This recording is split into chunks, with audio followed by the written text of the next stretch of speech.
forte. Acho que ele tinha uma vontade de ser ditador imensa, porque ele está sempre perto da expressão ditatorial, mas ele não disse claro que não era isso que ele queria dizer. Entretanto, ele diz uma passagem que eu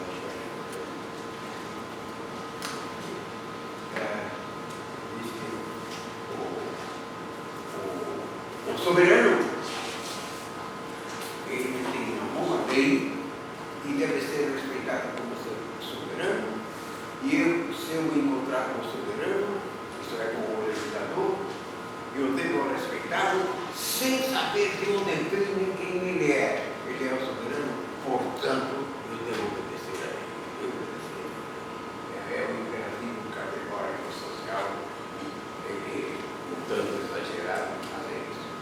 Então, a lei social consiste exatamente em compatibilizar as nossas liberdades segundo a lei universal, ou seja, segundo a lei geral, segundo a Constituição, podemos dizer aqui nós hoje. Então, publicamente, nós somos liberdade compartilhada. Subjetivamente, eu sou minha liberdade, nada mais. Obediente àquilo que eu mando, somente. Eu quero, eu determino que se faça, segundo o imperativo categórico. Sou eu que digo isso para mim, e assim eu vou me comportar, sem interferência de ninguém, nenhuma autoridade exterior. Não tem nada a ver com uma ética heterônoma, ou seja, um imperativo ético que me venha de fora. Seja de um grande filósofo, seja de um santo, seja de Cristo, não tem que interferir na minha liberdade, não. Eu que mando ver o caminho. Nenhum preceito heterônomo pode mandar em mim, só eu para mim mesmo. Ao passo que a mim, no exterior, não.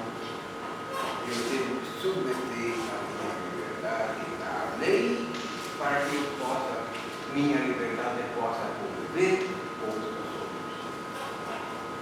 Essa era uma boa, sem dúvida, essa é uma definição muito boa da convivência social. Somos liberdades compartilhadas, devemos saber sacrificar e aceitar os sacrifícios do que eu poderia fazer sem os outros.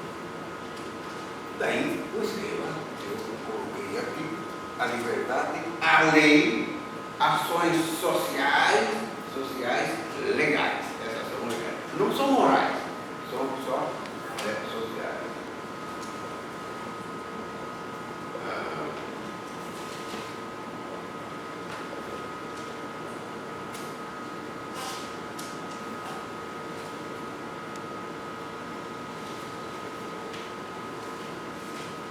Sim, então, para viver em sociedade,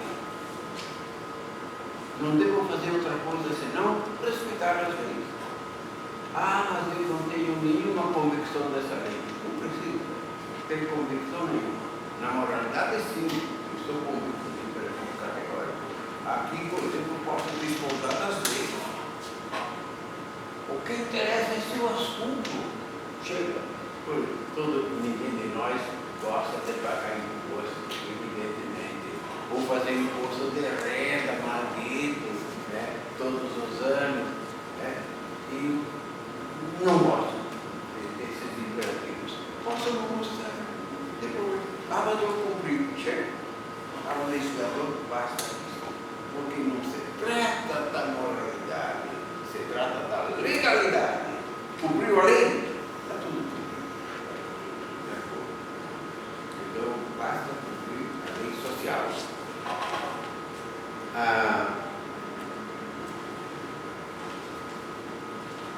Em substância, é isso.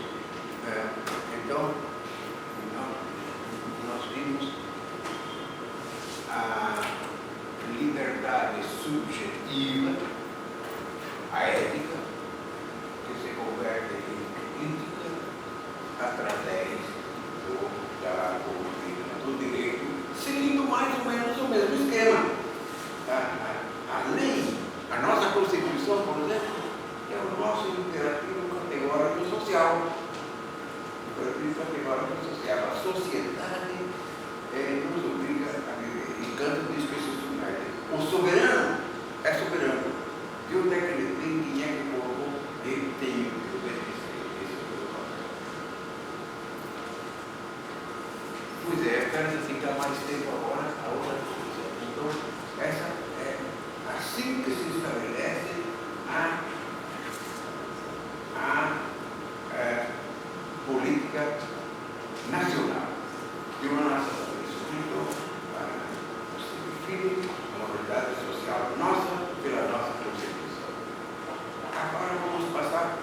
passo mais à frente.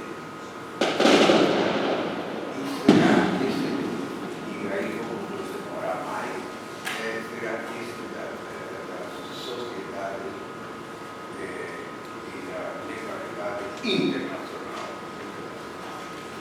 Então a gente vem vindo da moralidade subjetiva, a moralidade objetiva na nação, e agora a dimensão internacional. E a parte política, como já começamos, mas a sua parte na sua dimensão internacional. A sociedade era necessariamente cósmica.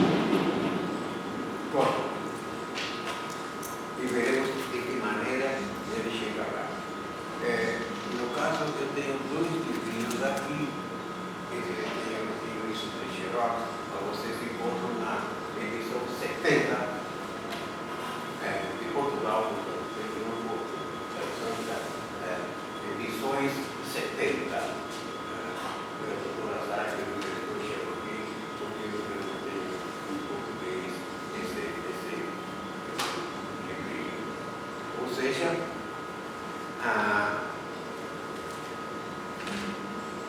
ideias de uma história universal de um ponto de vista cosmopolita. São umas 40, 50 páginas. Excelente. Além de ser, então, a criação, a sugestão de uma política internacional, cosmopolita, é também um esboço de um tratado da filosofia da história. Veremos isso com mais cuidado agora. Vejamos então essa dimensão da política internacional. Kant, nesse livrinho, de 40, 50 páginas, ideias de uma história universal da política cosmopolita, o que ele quer fazer? Ele procura um fio condutor da sociedade humana. A sociedade humana tem tantas vivências para acabar. Nós conhecemos decore a nossa convivência que vem dos gregos, dos romanos, dos impérios cristãos, depois das sociedades modernas, enfim, hoje uma experiência social milenar que nós temos. Só se olharmos esse pedacinho de mundo que chamamos o Ocidente. Mas é um mundo confuso. Veremos, nós vivemos nos embatendo toda hora um com o outro. Entretanto, diz Kant, será que esse mundo tão caótico que é o humano, da convivência social, será que não existe um fio que o perpassa, que mantém a unidade da história? A unidade da história. Então, esse tratadinho aqui é também, além de ser uma política internacional, ele é também um tratado, um esboço de um tratado da filosofia da história. Kant então procura esse fio condutor da sociedade. Vou fazer alguns preliminares a essa introdução.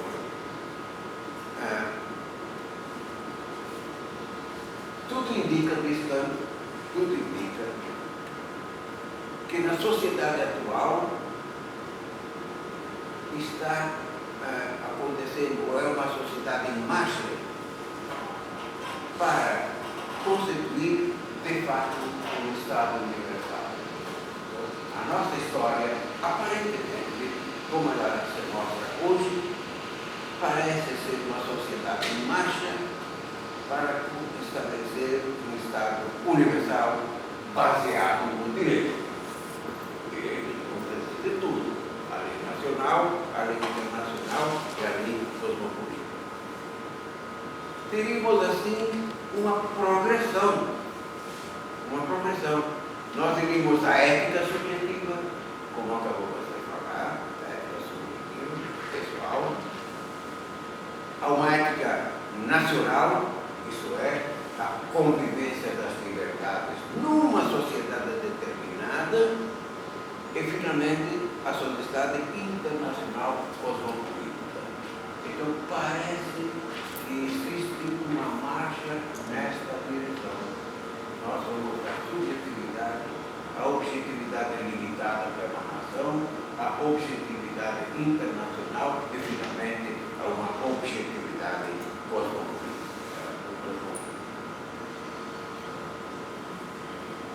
Porém, Kant adverte com toda a razão, essa perspectiva da história direcionada a uma certa totalidade, certa globalidade que chamamos sociedade cosmopolita, não é uma história que seja salvacionista. A salvação não está lá adiante. Como é, por exemplo, na religião cristã,